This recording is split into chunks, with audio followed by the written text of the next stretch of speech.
ஆன்மீக அன்பர்களுக்கு அன்பான வணக்கம். சுவாமி சரணம். சுவாமி ஐயப்பனின் தவக்கோல தரிசனம் மற்றும் அவர் தர்மசாஸ்தா என அழைக்கப்படுவதன் காரணத்தை பற்றி இந்த பதிவில் பார்ப்போம். பொதுவாக கார்த்திகை மாதத்தில் நம்முடைய உடல் மற்றும் உள்ளத்தின் இயக்கம் ஒரே சீராக இருக்கும். எனவே இம்மாதத்தில் தர்மசாஸ்தாவாக விளங்கும் ஐயப்ப சுவாமிக்கு பக்தர்கள் மாலை அணிந்து விரதம் மேற்கொள்கின்றனர். சபரிமலையில் அருள் புரியும் சுவாமி ஐயப்பனின் மாதம் கார்த்திகை.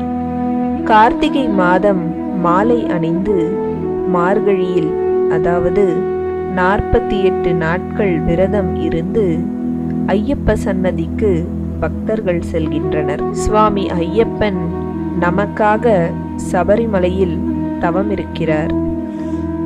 தனது 3 விரல்களை நீட்டி ஆட்காட்டி விரலால் பெருவிரலை தொட்டுக்கொண்டு சின்முத்திரை காட்டுகிறார். சித் என்றால் அறிவு என்று பொருள். இந்த வார்த்தையே காலப்போக்கில் மருவி சின் என மாறியது.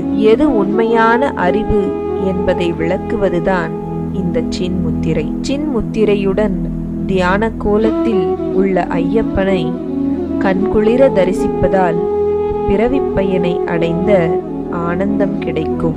ஒவ்வொரு மாதமும் நடை மூடப்படும் போது ஹரிவராசனம் பாடிவிட்டு கிலோ கணக்கில் பசுமையான விபூதியை ஐயப்பன் மேல் சாற்றுவார்கள். அந்த விபூதி தவக்கோல விபூதி என்று அழைக்கப்படும். நோயால் பாதிக்கப்பட்டவர்கள் அந்த விபூதி பிரசாதத்தை நெற்றியில் தரித்து சிறிது உட்கொண்டால் நோய் குணமடையும் என்பது பக்தர்களின் நம்பிக்கை.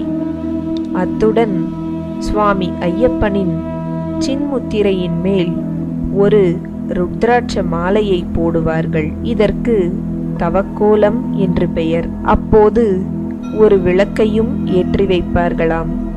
அந்த விளக்கு மீண்டும் அடுத்த மாதம் நடை திறக்கப்படும் வரை எரிந்து கொண்டே இருக்குமாம்.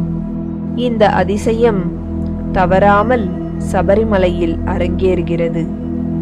கோயில் கதவு திறந்து உலகத்தின் பார்வை அந்த கோவிலுக்குள் நுழைந்ததும் ஐயப்பனின் தவக்கோலம் கலைந்து விடுகிறதாம்.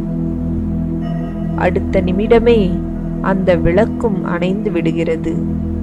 சின்முத்திரையின் மேல் போடப்பட்ட ருத்ராட்ச மாலையும் கைமாறி இருக்கும். இந்த அதிசயத்தை காண கண்கோடி வேண்டும். புலியை வாகனமாக கொண்டு தவக்கோலத்தில் சபரிமலையில் அமர்ந்து அருள் பாலித்து வரும் அருள் கடல்தான் சுவாமி ஐயப்பன். மற்ற கடவுள்களுக்கு மாலை அணிந்து விரதம் இருப்பதை விட ஐயப்பனுக்கு மாலை அணிந்து விரதம் இருப்பது கடினம்.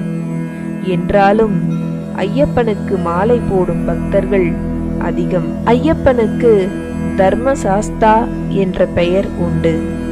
சாஸ்தா என்ற வார்த்தைக்கு உன்னத ஆட்சியாளர், கட்டளையிடுபவர், ஆள்பவர் மற்றும் தவறு செய்பவரை தண்டிப்பவர் என்று பொருள். முருகப்பெருமானை பிரம்மசாஸ்தா என்று அழைப்போம்.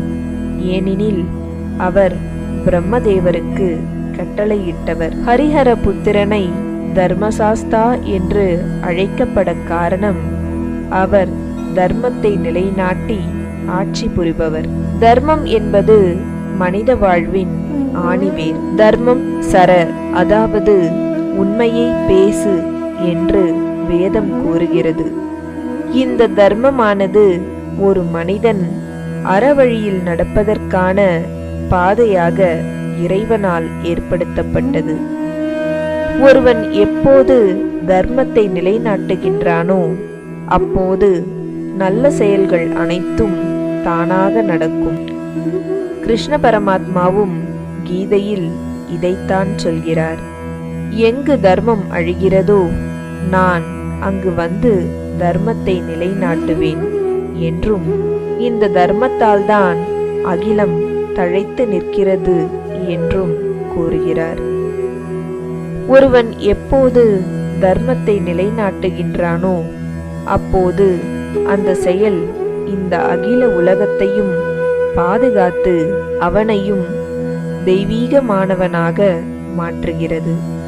நாளடைவில் இந்த தர்மம் அவனை தெய்வீகத்தின் பிரதிநிதியாக மாற்றுகிறது.